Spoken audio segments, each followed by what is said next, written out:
have been a sensitive and perhaps overly emotional person for my whole entire life. I feel everything so deeply. I've always been a huge people pleaser. I've always put every man and their dog's needs before my own. I've always been the cheerleader. I've always been the person who's cheering my friends on, my romantic partner on, my family on, but it never seemed to be reciprocated, and I always just was left feeling a little bit insignificant and forgettable. I felt like I was just the girl who blended into the background, the one that everyone likes or seems to like, but could just as quickly forget in a heartbeat. Now, I don't know about you girls, but I have had enough, and I am entering my era of feminine rage because I'm sick of it. I want to reach my goals too. I want to reach my dream life too, but I'm not going to be able to get there if I am stuck in this overly emotional state of being and just continue to be a sensitive person. So if you can relate to anything that I've just said, then you're going to want to watch this video. Number 1, emotionally release.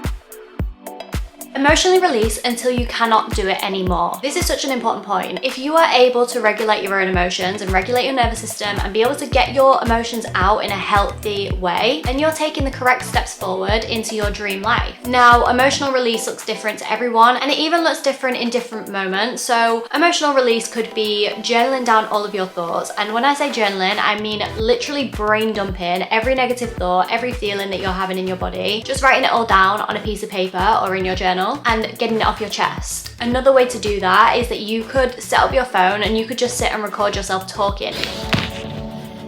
But we've just got to push through it. We've just got to push through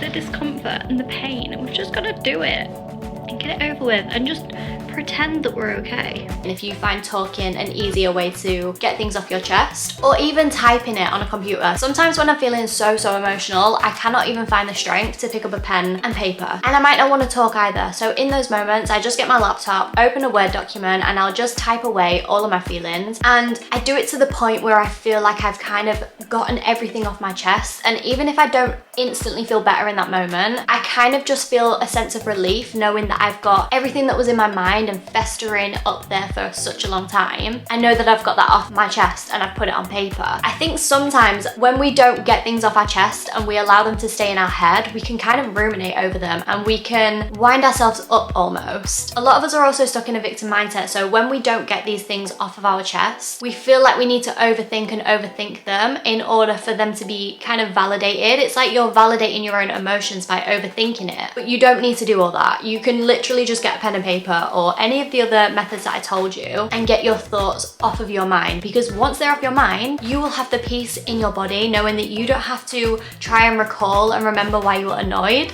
in order to validate yourself. You can just be validated in the fact that you know that you've got everything off your chest. I have always been an advocate of self-emotional releasing because I don't like to drag my problems into another person's life, and I'm not disputing the fact that it is good to talk to people when you're going through a hard time, and that definitely has its place. But I think for the most part, if you learn how to emotionally release on your own and not have to depend on other people, you will feel so much more at peace. The last thing you want when you're an emotional, sensitive girly is to become attached to other people. But if you need to, obviously go to therapy, speak to your friends. But if you need to speak to your friends or your partner or your family, I would highly suggest setting an allotted time where you can talk about that thing. Even if it's setting a whole night, give yourself that time, because you know within that time period, you can get everything off your chest, and then when you wake up the next day, there's no reason to talk about it anymore. But obviously, if it's like deep-rooted trauma, it's gonna take more than one night just talking about it and getting off your chest in order to move on. But that's when therapy comes into play and going consistently until you feel like you're at a place where you've kind of released that trauma. But that's a story for another video. Another way that I emotionally release, and this has become my favorite way of emotionally releasing, but it's to go for a long walk. And depending on the mood that I'm feeling, if I'm feeling angry, I like to put something on like Beyonce or something really empowering, maybe like some like strong rap music or something, and I will just strut down the seafront where I walk and feel like that bitch. However, if you're feeling more in a bit of a melancholic mood and maybe you feel like you need to cry, you feel like you've got some stuck emotions but you can't really cry, I like to put on some more kind of sad music. The other day I went for a walk and I was listening to like, I don't even know what you would call it, like swinger music? Not swinger like swingers, but like, do you know what I mean? Like swinger music. I think it's called that. But like really really old-fashioned Ella Fitzgerald vibe, Nat King Cole, those kind of songs. And I was listening to them as I was walking, and I just felt so validated. I don't know what it is about our human nature where we need to feel like we have someone to relate to and that can make us feel better, but it's so real. So me hearing these people singing about their problems back in like the 1950s really soothed me in some kind of weird sadistic way. So whatever your mood is, just listen to whatever you feel like you need to and go for a long walk, because you're getting movement in and you're also getting kind of like emotional release on a soul level by listening to the music and kind of like validation. In this practice of emotionally releasing, you will learn that you don't need to be afraid of emotions. You don't need to be afraid of anger, because we get told as women that we can't really be angry. Like, people think that we're overreacting when we get angry or that we're psychotic, but you can be angry and you can lean into that anger. Like going for a walk and listening to Beyonce, honestly, it is therapeutic. Embracing every single emotion that comes your way and emotionally releasing it, allowing it to be felt and validated, will make you feel so much better. When you think about, if you've got a problem on your mind, right, if you feel like you need to vent about something and nobody is listening to you, like every time you try and talk about it, people shut you down and people tell you to be positive or whatever, think about how stressed and how upset and annoyed and agitated that makes you feel. You don't feel that sense of relief until you've got it off your chest and until you've spoken about it. So in a way, you're kind of doing what your friends do to you and telling yourself to push it down when really it wants to come out and be released and then let you move on with your life. You're just holding on to it if you're not releasing it. Number 2. First things first, what you're going to need to do in this step is to really clearly define who you want to be, how you want to show up in this world, and how you want to walk, talk. Get so crystal clear with it. Having a vision board and having an idea of who you want to be and who you want to show up as gives you a concrete framework that you can take action from. So for example, on your vision board, you could put Samantha from Sex and the City. You could get a picture of Pinterest and you'd write next to it what that represents to you. So she represents confidence, feminine energy, not giving an F kind of attitude.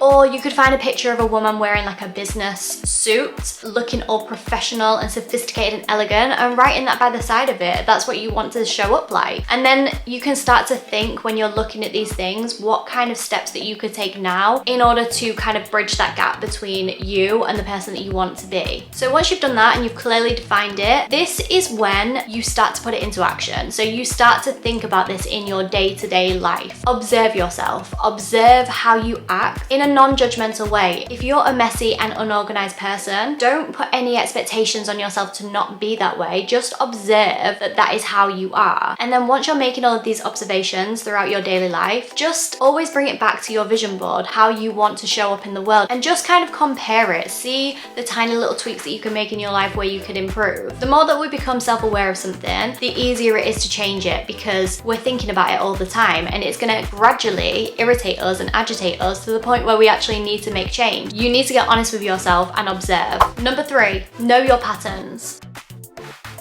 So you want to start to recognize in this daily self-awareness journey that you're going to go on, you need to start to recognize the things that are making you feel like shit. You need to recognize what your triggers are. So you might personally observe in your life that when you eat really bad foods, when you drink alcohol, when you don't move your body, you don't feel good. It manifests in your body as anxiety, low self-worth, and then that makes you more susceptible to limiting beliefs and then giving up on your goals. Once you start to identify the things that are holding you back, you can then bring yourself back to your goal and to your vision and have a clear focus of it and not allow your emotions to get in the way. There are so many different things that make our emotions seem a lot more heightened, which I've experienced personally as a sensitive girl. I am definitely very sensitive to the things that I mentioned before. So if I eat too much sugar, it makes me really sensitive to mood swings. My mood will go up and then it will crash down. And then in the down, that's when I'm questioning everything that I've ever wanted in my life. Also with alcohol, I know that if I'm going to choose to drink alcohol on the weekend, I know that I'm essentially writing off the following week. And I know it's not always how it pans out, but a lot of the time if I have alcohol on the weekend, even if it's just one glass of wine, I feel so rubbish for the rest of the week, probably because I've literally ingested poison. Again, something we can talk about on another day, but I've just noticed how that makes me feel. Now, that might not necessarily make you feel any kind of way. I know that my friends, they can drink alcohol and be completely right as rain the next day. stay. And I've always been so jealous of that. I never felt like I fit in, and I felt like I was so weird because I would be the one who was really depressed on a Sunday after going on a night out, and all of my friends would be fine, maybe have like a little bit of a headache or something, but other than that they were fine. So it's completely subjective, and you need to obviously do your own personal research on yourself and the things that make you feel bad. It might be the fact that if you don't eat something and allow yourself to get hangry, that puts you in a low energetic state because you're irritable, you can't really speak to anyone, you don't want to speak to anyone because your mind and your body is just focused on getting some food in your stomach. If you notice that you are someone who is susceptible to hunger,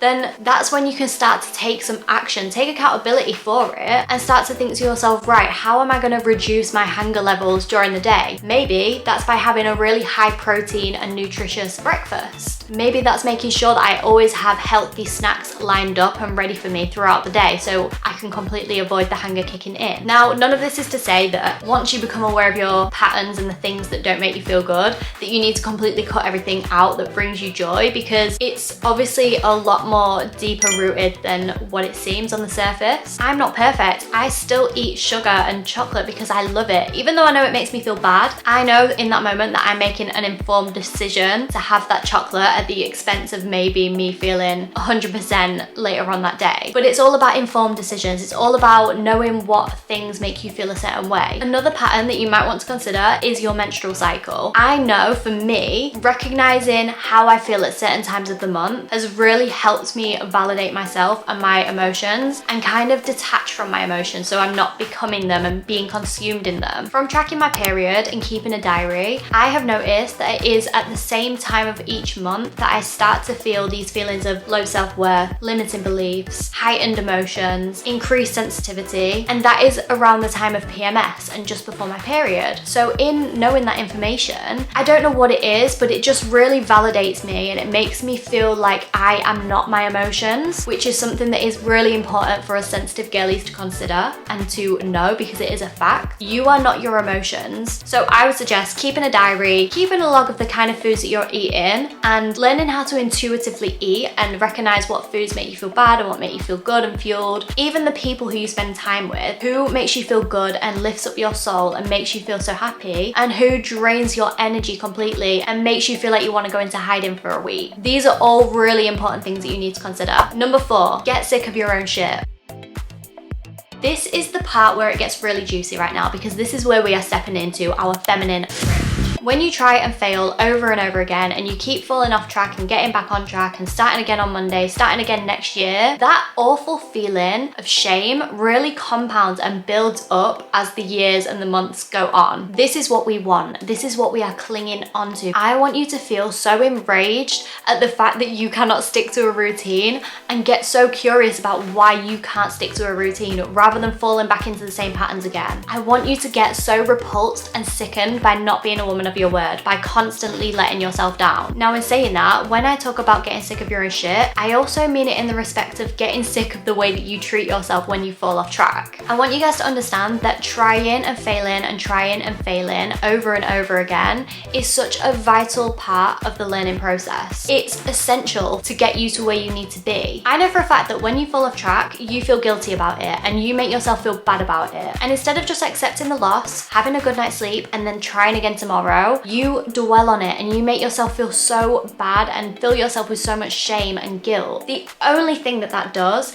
is hold you back even more, because you're a human being. It is so natural to fall off track. It's so natural to fail. But where we build the resilience is in getting back up again. And I don't think a lot of people understand that or comprehend it. They think that success is just one smooth sailing route upwards. It's truly not. It is how we pick ourselves back up again when we fall. It's how we deal with difficult situations, how we deal with adversity. Once we strengthen that, and once we learn how to be resilient and how to get back up again and try again tomorrow, you are going to find that you're going to get so much closer to your goals rather than sitting and dwelling and sulking in the shame and misery of it all. I really want to reiterate to you guys that it's not that deep. If you fall off track, if you've said to yourself, I'm going to start on Monday, and then you start on Monday and maybe you only last for like a day, and then you fall off track again, and then you say, I'm going to start again next Monday. As long as you start again on that Monday and give it your best shot, That's all you need to do. You need to just keep doing that over and over again, and then allow yourself to naturally get to that point where you do get sick of your own shit and you feel like you want to up it a gear and actually take more action and actually take more accountability and maybe do a little bit more to make sure that you stay on track for a little bit longer. And number 5, become tunnel visioned and adjust your life accordingly. When you have tunnel vision, you need to make life alterations in order to accommodate that. You cannot do the same things and expect different outcomes. It's just not the way that it works. So this is where you need to think about what changes you can make in your life and how can you make them as easily achievable as possible. You need to think about what changes you need to make in your life to make the route towards your dream life a lot more achievable and feel like it is possible. So this is going to look like understanding your priorities in order for you to get to your dream life and setting boundaries around that. Not allowing anyone to impede on your boundaries and take advantage of your time and energy. I found growing up that I had a lot of friends who were just happy to take and deplete my energy. They were happy to waste my time. In fact, it probably didn't even cross their mind that they were wasting my time. I just think that they had a lack of respect subconsciously for other people's time because they were so wrapped up in their own world and their own head. I remember when I was like 11, 12 and I would go and call around at my friend's house because we'd have plans to go out, and I would be waiting outside in the cold while my friend got ready, and I'd just wait there for about 30 minutes sometimes. And at the time, obviously I knew that that didn't feel great, and it did feel kind of like I was being disrespected and that she didn't respect my time. But obviously my main thought was, right, it's going to be worth it when we eventually go out and do what we're doing and all will be well with the world. But the older that I got, the less well this sat with me. I didn't like it. It felt quite icky. Now, I didn't initially make any changes. Like, I did still continue to spend time with these friends and allow them to take advantage of my time and not respect my time. I was in school, and I feel like when you're in school, you're very much in survival mode because you want to belong to a friend group. The last thing that you want in school is to be an outsider. So I very much stuck with those friends. But as we all got older and we all started going through puberty and all of my friends started to get boyfriends and started going to house parties and things like that, which were things that I weren't allowed to do. I wasn't allowed to leave the house on the evening to go to a house party, so I was naturally left out. And I noticed just how easily those friends forgot about me. And it just demonstrated to me how well, thinking back on it anyway, it just demonstrates to me like how I have such a big heart. I have so much love in my heart, and when I have friends, I love them as if they were myself. I love them as if they were my child. I just have so much love to give, and I would never ever ever think of wasting any of my friends' time because I respect and value their time as much as my own. But the fact that they couldn't reciprocate that is nothing to do with them. It's not their problem. It is essentially your own problem because you're just not connecting with the right people. So if you've got people like that in your life who just demand too much of your time and they want to spend time with you all the time because you are a beacon of light, you are great, you are probably naturally a people pleaser and you make everyone's life so easy for them, so of course people are going to want to spend time with you. But you need to start setting boundaries around that, not let people take advantage of you and take advantage of your time. Your heart and your sensitive nature and your over emotional nature is so beautiful and it is so sacred and it's so vital to who you are, and I never want you to forget that. But in order for us to get through life, we kind of have to become a little bit more resilient and strengthen that part of us because we don't always want to fall victim to our emotions. So never forget your roots, never forget where you come from, who you are. You always need to remember how to love and never go cold on anyone and never cut people out for no reason, but just be precious with your time in just the sense that you don't have time to be dealing with things that aren't aligned with your goals. The people who are important and the people who matter are not going to be bothered. They are going to stick by you no matter what. They're going to understand if you need time to fulfill your own goals and fulfill your own vision for yourself. And then the people who don't understand and that they don't respect it, they can just fall off by the wayside. They are not your problem. Okay, that's it for this video, guys. I hope you're all doing well. Let me know if any of you guys relate to this topic of being an oversensitive, over-emotional person, because that is me through and through, and it can be difficult in this world to navigate it in such a fast-paced, masculine structured world. Us emotional girlies can sometimes blend into the background and be forgotten about, but it doesn't have to be that way. We just have to get stronger within ourselves and strengthen our traits, strengthen our resilience, and we will eventually get to the point where we have reached our goals. And when we get there, we are going to have built so much wisdom in that time. So appreciate the journey as much as you're going to appreciate the end result. I love you guys so much. Thank you so much for watching, and I will see you in my next video. Bye.